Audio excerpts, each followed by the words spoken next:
And welcome to our special edition of Upon Further Review. Along with Josh, this is Nate. And yes, we are here at Tampa. And we're actually in the doors, which, a couple of hours ago, looked like we may not be in here, Nate. It's one of those you had to be a fly on the wall to see our morning that started out early. But we got our credentials, finally. We've got in here. Josh got to talk to, we needed to talk to for the we got Ben Arizona Patrick. Cardinals. We got Ben Patrick from the Arizona Cardinals.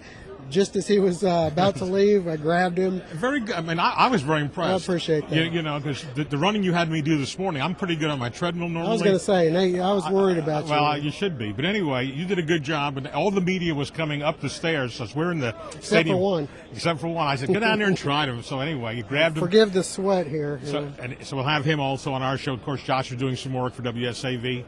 Channel 3 in Savannah also.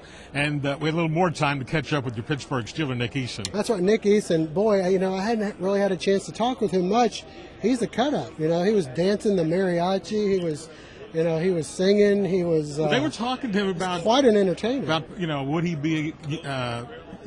want to get involved with Dancing with the Stars? I heard him say, well, not as I'm an active player. Now we have had an active player, I guess Jason Taylor did that, That's right. Your boy Warren Sapp, who's here also. Isn't it amazing? Mr. Dancing with the Stars. Oh, and is he out of control now or what? He's down here somewhere bothering somebody. Well, again, the NFL Network people, and of course they're on live as we do our taping our show here. From We're live. We're live on tape. Videotape. Yes, but they give them the best access, as you can understand. They had tables for the brunch. We did that. People would be proud to know we made it to the brunch, and actually, which I missed when we were here 2 years ago in Miami. Because you were busy stalking Peyton Manning, and this time around I was stalking Susie Colbert. She was in front of me. Didn't ask her if she wanted to be kissed. I noticed that you said that. Had to stay away from that one. So anyway, but we've made it down, and they talk about it, and as you can see behind us, I'm sure, this is one of the largest, claim the second largest in media credential request. And it's tough to walk around down there. That's the only thing. It's set up behind us, as it is every year, where they have most of the key players. As you can see behind us in booths. And, we got a little bit with Troy Polamalu. Yes, but most of the big questions that were coming were about his hair. Yeah, I guess that's what they're used to getting from him. And I think, but isn't it amazing how most of these guys, though, when you get right up to them, though, how soft-spoken, most of these guys really are. Now again, the one thing, and when I looked at the roster of both the Pittsburgh Steelers and the Arizona Cardinals, and I mentioned to you this the other day, and when you really think about it, the NFL has really very few stars. Most Major League Baseball teams, by the time they get to the playoffs at this point, all the Tampa Rays. And the NBA is the same way, but with football, they're wearing helmets.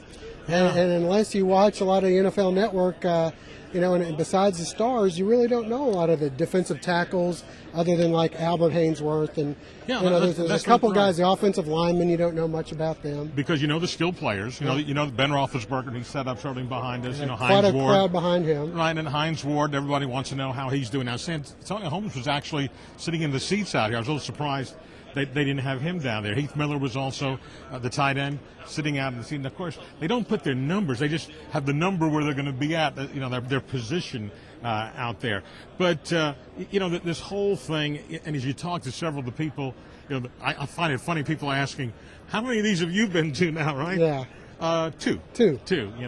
Later on in our show, I got a chance to visit with Woody Page. Yes, you did. For quite a while. Could not get Woody. And you got some information, some not available to many media information from him, too. Woody was pretty open with us. He really gave us a little insight. Now, Woody Page is obviously now back being a columnist for the Denver Post, where he's been for a long time.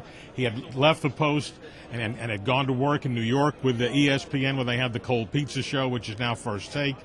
And did not have some kind words for Skip Bayless, who's still on that show. And, of course, I want him to explain a little more about the show that he is on regularly, Around the Horn, and he'll talk about that, and we'll have a little Talks about his character that he plays on TV. Yeah, that's what I thought was interesting.